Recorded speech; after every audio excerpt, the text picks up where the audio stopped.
எத்தியோப்பியாவில் இருந்து விமானம் மூலம் சென்னைக்கு கடத்தி வரப்பட்ட 20 கோடி ரூபாய் மதிப்பிலான கொக்கைன் பறிமுதல் செய்யப்பட்டிருக்கிறது. இது பற்றிய முழு விவரங்களை அறிவோம். எமது செய்தியாளர் கசாலி இணைகிறார். கசாலி, இந்த சம்பவத்தின் முழு பின்னணி என்ன, விவரிங்க.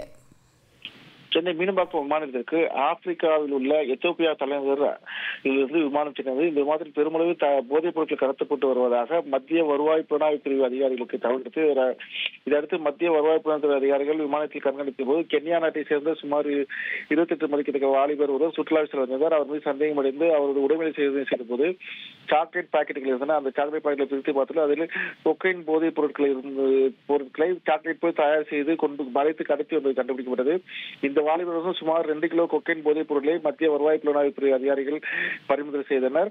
இது தொடர்பாக கென்யா நாட்டு வாலிபரை கைது செய்து ஸ்ரீநகரில் உள்ள அவர் தலைமை அலுவலகத்திற்கு அழைத்து சென்று விசாரணை நடத்தினார்கள். இந்த சம்பவம் சென்னை விமானத்தில் பெரும் பரபரப்பை ஏற்படுத்தியது. தகவல்களுக்கு நன்றி கசாலி. இனி செல்லும் இடமெல்லாம் செய்தி.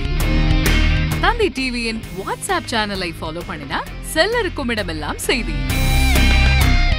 இதோ QR கோட் இப்பவே ஸ்கேன் பண்ணுங்க, ஃபாலோ பண்ணுங்க.